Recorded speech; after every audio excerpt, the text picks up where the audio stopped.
ನಮಸ್ಕಾರ. ಸಂಪ್ರದಾಯದ ಹಾಡುಗಳ ಚಾನಲ್ಗೆ ಎಲ್ಲರಿಗೂ ಸುಸ್ವಾಗತ. ಇವತ್ತಿನ ದಿವಸ ಗಂಗಾ ದಶಹರಾ ಪೂಜೆಯ ಬಗ್ಗೆ ಹೇಳ್ತಾ ಇದ್ದೀನಿ.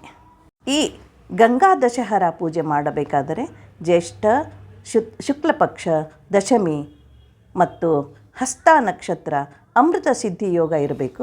ಇವತ್ತಿನ ದಿವಸ ತುಂಬ ಒಳ್ಳೆಯದು.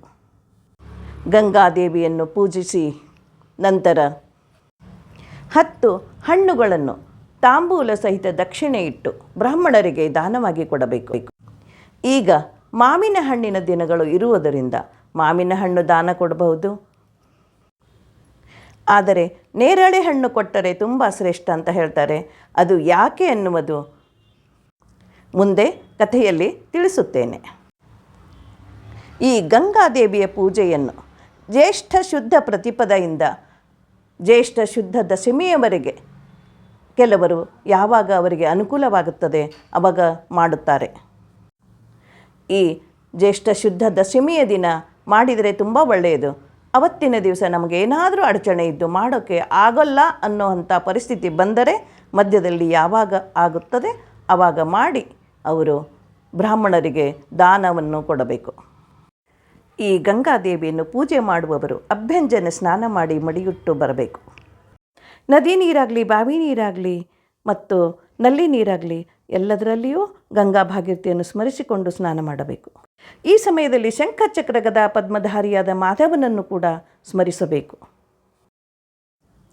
ಈಗ ಗಂಗಾದೇವಿಯ ಪೂಜೆಯನ್ನು ಹೇಗೆ ಮಾಡೋದು ಮತ್ತು ಏನೇನು ಸಾಮಾನುಗಳು ಬೇಕಾಗುತ್ತೆ ಅನ್ನೋದನ್ನು ನೋಡೋಣ. ಮೊದಲು ಪೂಜೆಗೆ ಎಲ್ಲ ಸಿದ್ಧತೆಯನ್ನು ಮಾಡಿಕೊಳ್ಳೋಣ. ನೋಡಿ,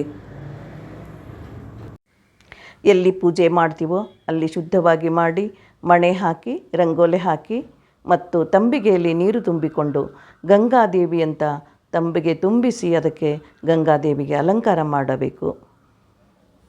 2 ದೀಪಸ್ತಂಭವನ್ನು ರೆಡಿಯಾಗಿ ಇಟ್ಟುಕೊಂಡಿರಬೇಕು. ಯಾಕೆಂದರೆ 10 ದೀಪಗಳನ್ನು ದೇವಿಗೆ ಹಚ್ಚಿ ಇಡಬೇಕು. 10 ದೀಪಗಳನ್ನು ಹಚ್ಚುವುದಾಗದಿದ್ದರೆ ಈ ರೀತಿ ದೀಪಸ್ತಂಭಕ್ಕೆ 5 ಕಡೆಗೂ ದೀಪಗಳನ್ನು ಹಚ್ಚಿ 10 ದೀಪ ಅಂತ ಈ ರೀತಿ ಇಡಬಹುದು. ಮತ್ತು ನೈವೇದ್ಯಕ್ಕೆ ಹೇಗೆ ಸಾಧ್ಯವಾಗುತ್ತದೋ ನಿಮಗೆ ಏನು ಮಾಡಲಿಕ್ಕೆ ಆಗುತ್ತೋ ಅದೇ ಮಾಡಿ. ಇಲ್ಲವಾದರೆ ಹಾಲು ಸಕ್ಕರೆ ತೋರಿಸಿ ಏನಾದರೂ ಇಟ್ಟು ನೈವೇದ್ಯ ಮಾಡಬಹುದು. ಉಡಿ ತುಂಬೋದಕ್ಕೆ ಕೆಲವೊಂದು ಸಾಮಾನುಗಳು ಬೇಕಾಗುತ್ತೆ, ಅದು ಎಲ್ಲ ತೋರಿಸ್ತಾ ಇದ್ದೀನಿ. ಈಗ ನೋಡೋಣ ಪೂಜೆಗೆ ಏನೇನು ಬೇಕು ಎಲ್ಲ ಸಾಮಾನುಗಳು ನೋಡೋಣ. ತಂಬಿಗೆಯನ್ನು ಅಲಂಕಾರ ಮಾಡಿ ಇಟ್ಟುಕೊಂಡಿದೆ. ಅಕ್ಕಿ, ಅಡಕೆ, ಬಳೆ, ಅರಿಶಿಣ ಕುಂಕುಮ ಮತ್ತು ಕುಬುಸದ ಕಣ, 10 ಹಣ್ಣುಗಳು, ಎಡಕ್ಕೆ ಬಲಕ್ಕೆ ದೀಪಸ್ತಂಭ, ಹೀಗೆ ಗೆಜ್ಜೆ ವಸ್ತ್ರ, ಹೂಗಳು, 2 ತುಪ್ಪದ ದೀಪ ಮತ್ತು ಎಲ್ಲ ಥರದ ಹೂಗಳನ್ನು ಇಟ್ಕೊಂಡಿದ್ದೀನಿ. ಇವಾಗ ದೇವಿಗೆ ಕೂಡಿಸೋದಕ್ಕೆ ಮಣೆ ಮೇಲೆ ರಂಗೋಲಿ ಹಾಕಿ ಇಟ್ಕೊಂಡಿದ್ದೀನಿ. ಎಡಕ್ಕೆ ಬಲಕ್ಕೆ 10 ದೀಪಗಳನ್ನು ಹಚ್ಚಿ ಇಡೋದಕ್ಕೆ ರೆಡಿಯಾಗಿ ಇಟ್ಟಿದ್ದೀನಿ. ಇವಾಗ ದೇವಿಗೆ ಇಟ್ಬಿಟ್ಟು ಈಗ ದೀಪಗಳನ್ನು ಹಚ್ಚುತ್ತೇನೆ. 2 ಕೈಯಿಂದ ದೇವಿಯನ್ನು ಮಣೆಯ ಮೇಲೆ ಇಡಿ. ದೀಪಗಳು ಹಚ್ಚಿದ ನಂತರ ಪೂಜೆಗೆ ಒಂದು ಚಿಕ್ಕ ತಂಬಿಗೆ ಅಂತ ಹೇಳ್ತೀವಿ, ಗಿಂಡಿ ಅಂತ ಹೇಳ್ತೀವಿ, ಇದಕ್ಕೆ ಅರಿಶಿಣ ಕುಂಕುಮ ಹೂವು ಎಲ್ಲ ಹಾಕಿ ದೇವಿಯನ್ನು ಆ ಹೂವಿನಿಂದ ದೇವಿಗೆ ಸಿಂಪಡಿಸಿ ಪೂಜೆಯನ್ನು ಮಾಡಿ ಅರಿಶಿಣ ಕುಂಕುಮ ಮತ್ತು ಹೂಮಾಲೆ ಎಲ್ಲವನ್ನು ಹಾಕಿ ದೇವಿಗೆ ಪೂಜೆ ಮಾಡಬೇಕು. ಮತ್ತು ಗೆಜ್ಜೆ ವಸ್ತ್ರ 18 ಗೆಜ್ಜೆ ಇರೋಂಥ ವಸ್ತ್ರ ಬೇಕು. 2 ಕುಬುಸದ ಕಣ 18 ಇದು ಇರುವಂಥ ಗೆಜ್ಜೆ ವಸ್ತ್ರನೂ ದೇವಿಗೆ ಯಾವಾಗಲೂ 18 ಇರೋಂಥ ಗೆಜ್ಜೆ ಇರೋಂಥದ್ದನ್ನೇ ದೇವಿಗೆ ನಾವು ಏರಿಸಬೇಕು. ಹೂಮಾಲೆ ಹಾಕಿ ಬಗೆ ಬಗೆಯ ಹೂಗಳಿಂದ ಪೂಜೆ ಮಾಡ್ಬೋದು. ಎಷ್ಟು ಥರ ಹೂ ಸಿಗುತ್ತೆ ಅದು ಮಾಡ್ಬೋದು. ಇಲ್ಲ ನಮ್ಮ ಮನೇಲಿ ಯಾವುದು ಬೆಳೆದಿರುತ್ತೋ ಅದರಿಂದನೂ ಮಾಡ್ಬೋದು. ಅವರವರ ಪರಿಸರ ಹೇಗಿರುತ್ತೋ ಆ ರೀತಿ ಮಾಡಿದರೂ ಪರವಾಗಿಲ್ಲ. ಭಕ್ತಿ ಮುಖ್ಯ ಇದಕ್ಕೆ. ಈಗ ಉಡಿ ತುಂಬೋದು ದೇವಿಗೆ. ಅಕ್ಕಿ, ಅಡಕೆ, ವಿಳೆದೆಲೆ, ದಕ್ಷಿಣೆ ಎಲ್ಲವನ್ನು ಇಟ್ಟು ಉಡಿ ತುಂಬ್ತಾ ಇದ್ದೀನಿ. ಅಕ್ಕಿ ಅಡಿಕೆ ಹಾಕಿ ಉಡಿ ತುಂಬ್ತೀವಿ. 5 ಸಾರಿ ಉಡಿ ತುಂಬಬೇಕು. ಉಡಿಯನ್ನು ಎರಡೂ ಕೈಯಿಂದ ತುಂಬಬೇಕು. ಒಂದೇ ಕೈಯಿಂದ ಉಡಿಯನ್ನು ತುಂಬಬಾರದು. ಅದರ ಜೊತೆಗೆ ಒಂದು ಬರೀ ಅಕ್ಕಿ ಮಾತ್ರ ಅಲ್ಲ, ಅದರ ಜೊತೆಗೆ ಅಡಿಕೆ ಹಾಕಿ ಉಡಿ ತುಂಬಬೇಕು. 5 ಸಾರಿ ಹಾಕಿ ಉಡಿ ತುಂಬಿದ ನಂತರ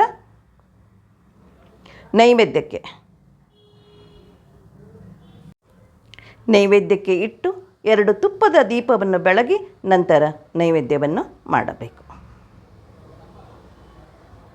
ಎಡಕ್ಕೆ ಬಲಕ್ಕೆ ಒಂದೊಂದು ತುಪ್ಪದ ದೀಪವನ್ನು ಹಚ್ಚಿ ಇಡಿ. ನಿಮಗೆ ಏನು ಸಾಧ್ಯವೋ ನೈವೇದ್ಯಕ್ಕೆ ಮಾಡಿಕೊಳ್ಳಿ, ಇಲ್ಲವಾದರೆ ಹಣ್ಣುಗಳನ್ನು ಇಟ್ಟರೂ ಕೂಡ ನಡೆಯುತ್ತದೆ. ಅದನ್ನೇ ನೀವು ಭಕ್ತಿಯಿಂದ ನೈವೇದ್ಯವನ್ನು ಮಾಡಿ. 10 ಆರತಿಯನ್ನು ಹಾಕಿಕೊಂಡು ಬೆಳಗಬೇಕು. 10 ಅದೆಲ್ಲ ನಮಗೆ 1ರಿಂದ 1 ಹಚ್ಚೋದಕ್ಕೆ ತುಂಬ ಸಮಯ ಹಿಡಿಯುತ್ತೆ. ಅದಕ್ಕೆ ಒಂದು ಚಮಚದಲ್ಲಿ 1 ಬತ್ತಿಯನ್ನು ಉದ್ದವಾಗಿ ಇಟ್ಟುಕೊಂಡು ಹಚ್ಚೋದಕ್ಕೆ ತುಂಬ ಸುಲಭ ಆಗುತ್ತೆ. ಈ ರೀತಿ ಇದನ್ನು ಹಚ್ಚಿ ದೇವಿಗೆ ಆರತಿ ಮಾಡಬೇಕು. ಈ ರೀತಿ ಶ್ರದ್ಧಾ ಭಕ್ತಿಯಿಂದ ಗಂಗಾದೇವಿಯನ್ನು ಪೂಜಿಸಿ 10 ದೀಪಗಳಿಂದ ಆರತಿ ಮಾಡಿ ಇಳಿಸಬೇಕು. ಆರತಿ ಹಾಡು, ಸ್ತೋತ್ರ ಎಲ್ಲವನ್ನು ಕೊನೆಗೆ ನಾನು ಹೇಳ್ತಾ ಅದನ್ನು ಟೈಪ್ ಮಾಡಿ ಕೂಡ ಹಾಕ್ತಾಯಿದ್ದೀನಿ. ಯಾವುದೇ ಪೂಜೆ ಮಾಡಲಿ ಶ್ರದ್ಧಾ ಭಕ್ತಿಯಿಂದ ಮಾಡಿದರೆ ತುಂಬ ಒಳ್ಳೆಯದಾಗುತ್ತದೆ. ನಮ್ಮ ಪಾಪಗಳನ್ನು ಪರಿಹರಿಸುವಂಥ ಈ ಗಂಗಾ ಮಾತಾ, ನಾವು ವರ್ಷಕ್ಕೊಮ್ಮೆ ಈ ರೀತಿ ಪೂಜೆ ಮಾಡುವಂಥ ಈ ಒಂದು ಸಂಪ್ರದಾಯ ನಮ್ಮ ಹಿಂದಿನ ಹಿರಿಯರಿಂದ ಬಂದಿರುವಂಥದ್ದು. ನದಿ ಹರಿದಿರುವಂಥ ಊರಿನಲ್ಲಿಯೇ ವಾಸವಾಗಿದ್ದರೆ ಅವರು ನದಿಗೆ ಹೋಗಿಬಿಟ್ಟು ಪೂಜೆ ಮಾಡಿ ಆರತಿ ಮಾಡಿ ಬರ್ತಾರೆ.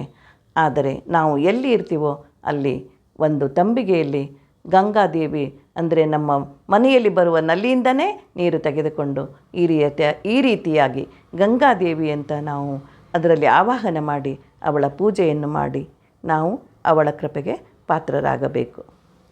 ಮಂತ್ರ ಪುಷ್ಪ ಹೇಳಿ ದೇವಿಗೆ ಹೂವು ಮತ್ತು ಮಂತ್ರಾಕ್ಷತೆಯನ್ನು ಹಾಕಬೇಕು. ಆಮೇಲೆ 10 ಪ್ರದಕ್ಷಿಣೆ ನಮಸ್ಕಾರಗಳನ್ನು ದೇವಿಗೆ ಮಾಡಬೇಕು. ಮನೆಯಲ್ಲಿ ಎಲ್ಲರೂ ದೇವಿಗೆ ಅರಿಶಿಣ ಕುಂಕುಮ ಹೂವಿನಿಂದ ಪೂಜೆ ಮಾಡಿ ಎಲ್ಲರೂ ಹೂವು ಮತ್ತು ಮಂತ್ರಾಕ್ಷತೆಯನ್ನು ದೇವಿಗೆ ಅರ್ಪಿಸಬೇಕು. ಇನ್ನು ಅವತ್ತಿನ ದಿವಸ ಈ ಪೂಜೆ ಎಲ್ಲ ಆದ ನಂತರ ರಂಗೋಲೆ ಹಾಕಿ ಅರಿಶಿಣ ಕುಂಕುಮ ಹಾಕಿ 10 ಹಣ್ಣುಗಳನ್ನು ಬ್ರಾಹ್ಮಣರಿಗೆ ಹಣ್ಣು, ಎಲೆ ಅಡಿಕೆ, ದಕ್ಷಿಣೆ ಸಹಿತ ಎಲ್ಲವನ್ನು ಬ್ರಾಹ್ಮಣರಿಗೆ ದಾನವಾಗಿ ಕೊಡಬೇಕು. ಸಂಕಲ್ಪ ಹೇಳಿಕೊಂಡು ನಂತರ ಯಾರು ಕೊಡ್ತೀವಿ ಅಂತ ಸಂಕಲ್ಪ ಹೇಳಿಕೊಂಡು ಈ ರೀತಿಯಾಗಿ ಆ 10 ಹಣ್ಣುಗಳನ್ನು ನಾವು ನಂತರ ದಾನವಾಗಿ ಕೊಡಬೇಕು. ಕೈಯಲ್ಲಿ ಅಕ್ಷತೆ ಹೂವು ಹಿಡಿದುಕೊಂಡು ಸಂಕಲ್ಪ ಹೇಳಿಬಿಟ್ಟು ಅದಕ್ಕೆ ನೀರು ಬಿಟ್ಟು ಕೆಳಗಡೆ ಒಂದು ತಟ್ಟೆಗೆ ಹಾಕಿ ನಂತರ ದಾನವಾಗಿ ಕೊಡಬೇಕು. ಸಂಕಲ್ಪ ಹೇಗೆ ಹೇಳಬೇಕು ಅನ್ನುವುದನ್ನು ಕೂಡ ನಾನು ಹಿಂದಿನ ವಿಡಿಯೋದಲ್ಲಿ 2 ವಿಡಿಯೋದಲ್ಲಿಯೂ ಕೂಡ ಹಾಕಿದ್ದೀನಿ. ನಿಮಗೆ ಈಗಾಗಲೇ ಗೊತ್ತಿರ್ಬೋದು, ಅದನ್ನು ನೋಡಿಕೊಂಡು ಹೇಳಿ. ನಂತರ ಯೋಗ್ಯವಾದ ಬ್ರಾಹ್ಮಣರಿಗೆ ಆ ಹಣ್ಣು, ದಕ್ಷಿಣೆ, ತಾಂಬೂಲ ಸಹಿತ ದಾನವಾಗಿ ಕೊಡಬೇಕು. ಯಾರೂ ಸಿಗದೇ ಇದ್ದರೆ ದೇವಸ್ಥಾನಕ್ಕೆ ಹೋಗಿ ಅರ್ಚಕರಿಗೆ ಕೂಡ ಕೊಟ್ಟು ಬರಬಹುದು. ಈ ಗಂಗಾ ಮಾತೆಯನ್ನು ಪೂಜಿಸಿ 10 ಹಣ್ಣುಗಳನ್ನೇ ಏಕೆ ಕೊಡಬೇಕು ಅಂದರೆ, ಜ್ಯೇಷ್ಠ ಮಾಸ ಶುಕ್ಲ ಪಕ್ಷ ಹಸ್ತ ನಕ್ಷತ್ರದಿಂದ ಕೂಡಿದ ಈ ದಶಮಿ ತಿಥಿ 10 ವಿಧವಾದ ಪಾಪಗಳನ್ನು ಗಂಗಾ ಮಾತೆಯು ಪರಿಹರಿಸುತ್ತಾಳೆ. ಇವತ್ತಿನ ದಿವಸ ದಶಹರ ಅಂತ ಕರೀತಾರೆ. ಗೊತ್ತಿಲ್ಲದೆ ಬೆಂಕಿ ಮುಟ್ಟಿದರೆ ನಮ್ಮ ಕೈ ಸುಡುತ್ತದೆ. ಆದರೆ ಇಚ್ಛೆ ಇಲ್ಲದಿದ್ದರೂ ನಾವು ಗಂಗಾ ಮಾತೆಯಲ್ಲಿ ಸ್ನಾನ ಮಾಡಿದಾಗ ನಮ್ಮ ಪಾಪಗಳನ್ನೆಲ್ಲ ಸುಟ್ಟು ಹಾಕುತ್ತಾಳೆ. ನೋಡಿ ಎಷ್ಟು ದಯಾಮಯಿ. ಗ್ರಹಣ, ವ್ಯತಿಪಾತ, ಸಂಕ್ರಮಣ ಕಾಲದಲ್ಲಿ ಸ್ನಾನ ಮಾಡಿದರೆ ಆ ಗಂಗಾ ಮಾತೆ ಅನಂತ ಪುಣ್ಯ ಫಲವನ್ನು ಕೊಡುತ್ತಾಳೆ. ಗಂಗೆಯ ಮಹಿಮೆಯನ್ನು ತಿಳಿದು ಗೋವಿಂದನಲ್ಲಿ ಭಕ್ತಿ ಮಾಡು ಅಂತ ಹೇಳ್ತಾರೆ. ಇದರಿಂದ ಗಂಗಾದೇವಿ ಪ್ರಸನ್ನಳಾಗುತ್ತಾಳೆ. ಗಂಗಾ ಗಂಗಾ ಎಂದು ನೆನೆದವರ ಪಾಪಗಳೆಲ್ಲ ಕ್ಷಣ ಮಾತ್ರದಲ್ಲಿ ನಾಶವಾಗುತ್ತವೆ. ದೇವತೆಗಳಲ್ಲಿ ವಿಷ್ಣು ಶ್ರೇಷ್ಠ, ಯಜ್ಞಗಳಲ್ಲಿ ಅಶ್ವಮೇಧ ಶ್ರೇಷ್ಠ, ಸಕಲ ವೃಕ್ಷಗಳಲ್ಲಿ ಅಶ್ವತ್ಥ ವೃಕ್ಷವೂ ಶ್ರೇಷ್ಠ. ಹಾಗೆಯೇ ಶ್ರೇಷ್ಠ ನದಿಗಳಲ್ಲಿ ಗಂಗಾ ನದಿಯು ತುಂಬ ಶ್ರೇಷ್ಠವಾಗಿದೆ. ತಾಯಿಯು ತನ್ನ ಮಕ್ಕಳನ್ನು ಯಾವ ರೀತಿಯಿಂದ ನೋಡುತ್ತಾಳೋ ಅದೇ ರೀತಿಯಾಗಿ ಗಂಗಾಮಾತೆಯು ತನ್ನನ್ನು ಆಶ್ರಯಿಸುವ ಸರ್ವಗುಣ ಸಂಪನ್ನರಾದ ಜನರನ್ನು ಕೃಪಾಪೂರ್ಣ ದೃಷ್ಟಿಯಿಂದ ನೋಡುತ್ತಾ ಸಂರಕ್ಷಿಸುತ್ತಾಳೆ. ಗಂಗೆಯ ಸ್ಮರಣದಿಂದ ದುಃಖ ಪರಿಹಾರವಾಗುತ್ತದೆ. ಇಂಥ ಗಂಗಾ ಮಾತೆಯು ಈ ದಶಹರಾ ದಿವಸ ಗಂಗಾ ಮಾತೆಯನ್ನು ಪೂಜಿಸಿ 10 ಹಣ್ಣುಗಳನ್ನು ದಾನ ಕೊಡುವುದರಿಂದ 10 ವಿಧವಾದ ಪಾಪಗಳು ನಾಶವಾಗುತ್ತವೆ ಅಂತ ಹೇಳಿದಾರಲ್ವ. ಯಾವುವು ಎಂದರೆ ಕಾಯಿಕ 4 ಪಾಪಗಳು, ದೈಹಿಕ ಪಾಪಗಳು ತಾನು ಕೊಡದೇ ಇರುವ ದ್ರವ್ಯವನ್ನು ಕಿತ್ತುಕೊಳ್ಳುವುದು, ಮೋಸದಿಂದ ಪರರ ಸ್ವತ್ತನ್ನು ಅಪಹರಿಸುವುದು, ವಿನಾಕಾರಣ ಪರರಿಗೆ ಹಿಂಸೆಯನ್ನು ಮಾಡುವುದು ಮತ್ತು ಪರಸ್ತ್ರೀಯರನ್ನು ಕೂಡುವುದು. ಇವು 4 ಶಾರೀರಿಕ ಪಾಪಗಳು, ಕಾಯಿಕ ಪಾಪಗಳು ಅಂದರೆ ಕಾಯ ಮಾಡಿದಂಥದ್ದು. ಇನ್ನು ವಾಚಿಕ ಏನಂದರೆ ಇದು 3: ಕೆಟ್ಟದಾಗಿ ಮಾತನಾಡುವುದು, ಸುಳ್ಳು ಹೇಳುವುದು, ಚಾಡಿ ಹೇಳುವುದು, ನಿಷ್ಪ್ರಯೋಜಕ ಅಸಂಬದ್ಧವಾದ ಮಾತನಾಡುವುದು. ಇವು ಅಂದರೆ ಬಾಯಿಂದ ಹೇಳಿ ಇದು ಪಾಪ ಮಾಡುವುದು, ಇದು ವಾಚಿಕವಾಯಿತು. ಇನ್ನು ಮಾನಸಿಕ ಪಾಪಗಳು 3: ಮತ್ತೊಬ್ಬರ ದ್ರವ್ಯವನ್ನು ದೋಚುವ ಸಂಚು ಮಾಡುವುದು. ನೋಡಿ, ಪರರಿಗೆ ಮನಸ್ಸಿನಲ್ಲಿ ಕೇಡು ಅನಿಷ್ಟ ಬಯಸುವುದು, ತಾನೇ ಎಲ್ಲರಿಗಿಂತ ಶ್ರೇಷ್ಠ ಅಂತ ತಿಳಿದುಕೊಂಡು ಬೀಗೋದು. ಇದು ಮನುಷ್ಯನು ಮಾಡುವ ಪಾಪಗಳು.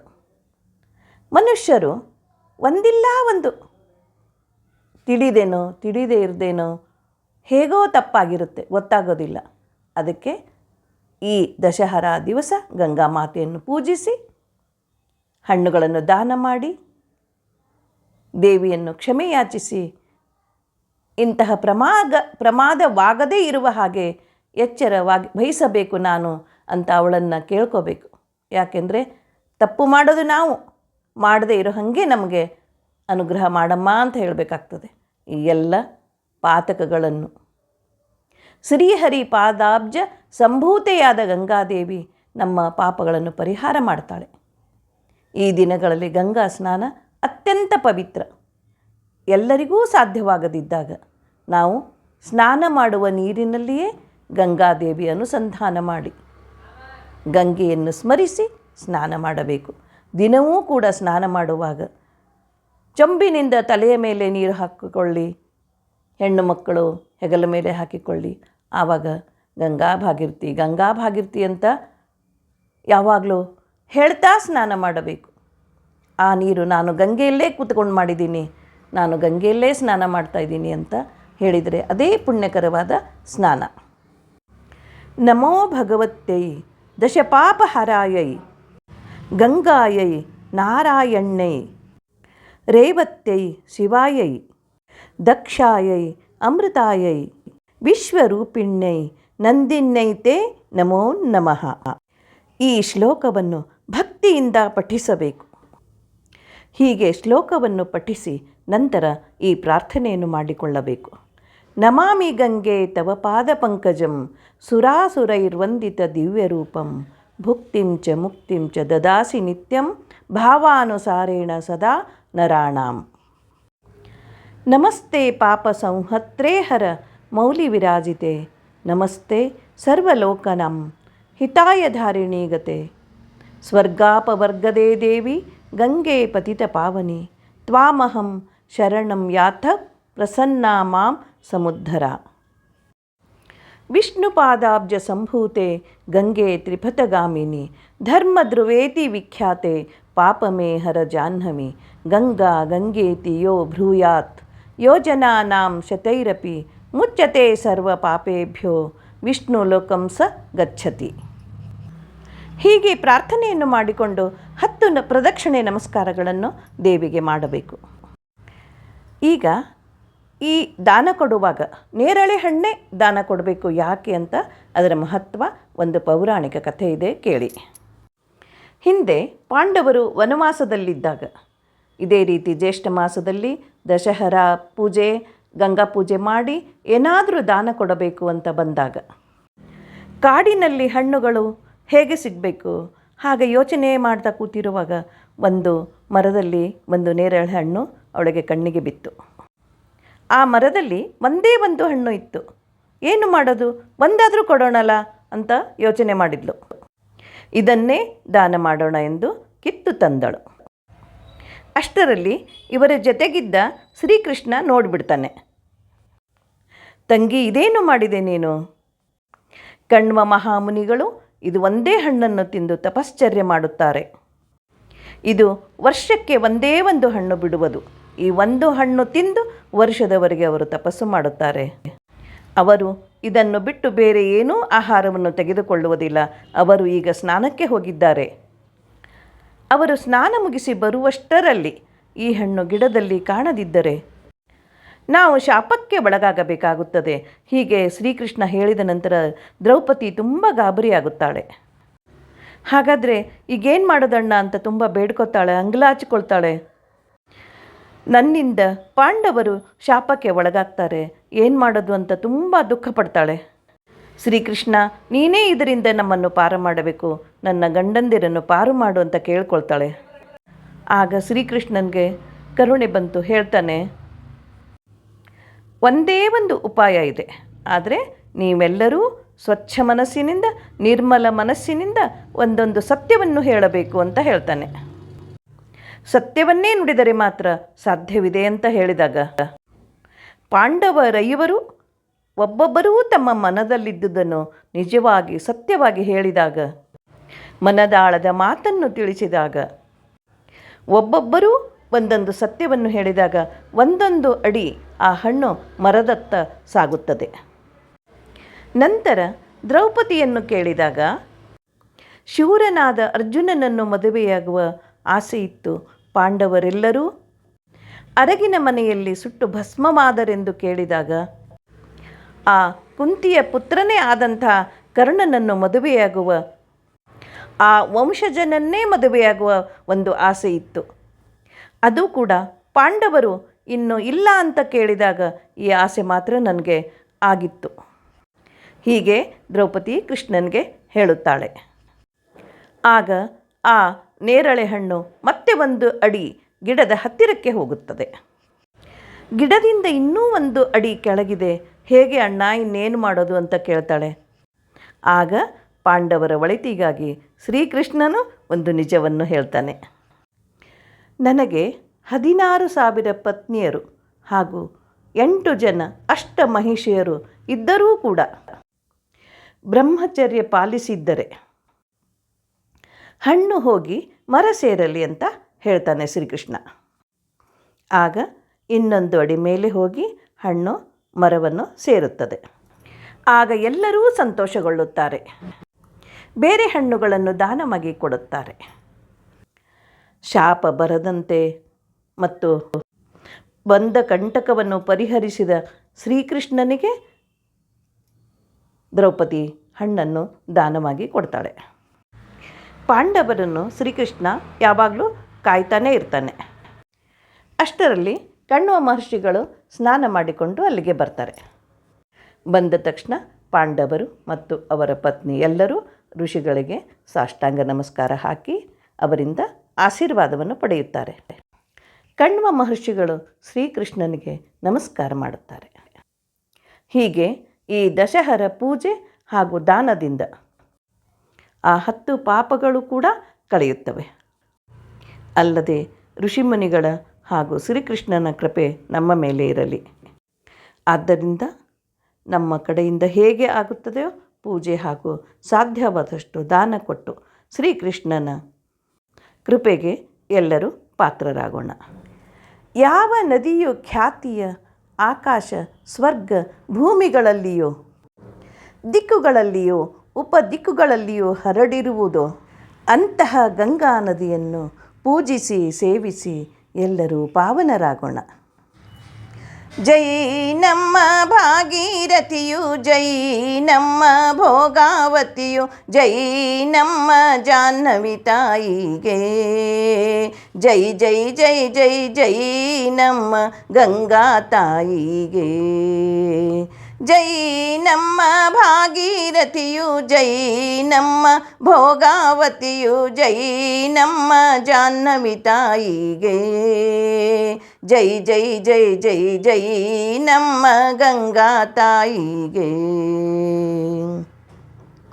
ಬಂದೆರಡು ಪಯನಕ ಬಂದು ನಿಂತಳು ಯಮುನಾ ಧಡಿಗೆ, ಮಿಕ್ಕಿದ ನರ್ಮದ ಗೋದಾವರಿಯು ನಡಿತಿರಲು. ಗೋದಾವರಿ ಉದ್ಭವಿಸಿ ಭೀಮಾರ್ಥಿಗೆ ನಡಿತಿರಲು, ಪ್ರೇಮದಿ ಬಂದಳು ಹಂಪಿ ಕ್ಷೇತ್ರಕ್ಕೆ ಬಂದು ನಿಂತಳು ತುಂಗಭದ್ರೆಯಲ್ಲಿ. ಜೈ ನಮ್ಮ ಭಾಗೀರಥಿಯು, ಜೈ ನಮ್ಮ ಭೋಗಾವತಿಯು, ಜೈ ನಮ್ಮ ಜಾಹ್ನವಿ ತಾಯಿಗೆ. ಜೈ ಜೈ ಜೈ ಜೈ ಜೈ ನಮ್ಮ ಗಂಗಾ ತಾಯಿಗೆ. ಜೈ ನಮ್ಮ ಗಂಗಾ ತಾಯಿಗೆ. ನಿಂತು ಜನರನ್ನು ಪಾವನ ಮಾಡುವಳು, 3 ದಿನದ ಮಾಘಕ್ಕ ಸಾಯುಜ್ಯ ಪದವಿತ್ತಳು. ತಿಂಗಳ ಮಾಘಕ್ಕ ಫಲದೊಡೆಯ ಯಾರು ಬಲ್ಲರು, ಬಿಂದು ಮಾತ್ರ ಉದಕದಲ್ಲಿ ಹಿಂಗದ ಜನ್ಮದ ಪಾಪವನು ಕಂಡವರನ್ನು ಕಡೆಗಾಣಿಸುವೆನೆಂದಾಳು. ಜೈ ನಮ್ಮ ಭಾಗೀರಥಿಯು, ಜೈ ನಮ್ಮ ಭೋಗಾವತಿಯು, ಜೈ ನಮ್ಮ ಜಾಹ್ನವಿ ತಾಯಿಗೆ. ಜೈ ಜೈ ಜೈ ಜೈ ಜೈ ನಮ್ಮ ಗಂಗಾ ತಾಯಿಗೆ. ಕಂಡವರನ್ನು ಕಡೆಗಾಣಿಸಿರಿಂಜನಪುರವ ನೇರಿದಳು, ಅತಿ ಭೋರ್ಗರೆಯುತ್ತ ನಡೆದಳು ಭೂಮಿಯ ಮ್ಯಾಲೆ. ನಂದನಂದನ ಗಂಧ ಸುಗಂಧ ಮಂದ ಕಾಲಿಂದಿ ಕೂಡಿಕೊಂಡು ಹೊಕ್ಕಳು ಕಾಶೀಪುರದಲ್ಲಿ ನಾರಾಯಣನ ಮಗಳು. ಜೈ ನಮ್ಮ ಭಾಗೀರಥಿಯು, ಜೈ ನಮ್ಮ ಭೋಗಾವತಿಯು, ಜೈ ನಮ್ಮ ಜಾಹ್ನವಿ ತಾಯಿಗೆ. ಜೈ ಜೈ ಜೈ ಜೈ ಜೈ ನಮ್ಮ ಗಂಗಾ ತಾಯಿಗೆ. ಜೈ ನಮ್ಮ ಗಂಗಾ ತಾಯಿಗೆ. ನಾರಾಯಣನ ಮಗಳು ದಾರಿಯ ಎರೆವಾಗ 1000 ಮುಖದಿಂದರಿದಳು. ನಾರಾಯಣನ ಮಗಳು ದಾರಿಯ ಎರೆವಾಗ 1000 ಮುಖದಿಂದರಿದಳು ಭಾಗೀರಥಿಯು. ತಾಯಿ ನಮ್ಮ ಭಾಗೀರಥಿಯು, ತಾಯಿ ನಮ್ಮ ಭೋಗಾವತಿಯು, ತಾಯಿ ನಮ್ಮ ಭಾಗೀರಥಿಯು, ತಾಯಿ ನಮ್ಮ ಭೋಗಾವತಿಯು, ತಾಯಿ ನಮ್ಮ ಜಾಹ್ನವಿ ತಾಯಿಯು, ತಾಯಿ ನಮ್ಮ ಗಂಗಾ ತಾಯಿಯು. ಜೈ ನಮ್ಮ ಭಾಗೀರಥಿಯು, ಜೈ ನಮ್ಮ ಭೋಗಾವತಿಯು, ಜೈ ನಮ್ಮ ಜಾಹ್ನವಿ ತಾಯಿಗೆ. ಜೈ ಜೈ ಜೈ ಜೈ ಜೈ ನಮ್ಮ ಗಂಗಾ ತಾಯಿಗೆ. ಜೈ ನಮ್ಮ ಗಂಗಾ ತಾಯಿಗೆ. ಸರ್ವಂ ಭಾರತೀರಮಣ ಮುಖ್ಯ ಪ್ರಾಣಾಂತರ್ಗತ ಶ್ರೀಕೃಷ್ಣಾರ್ಪಣಮಸ್ತು.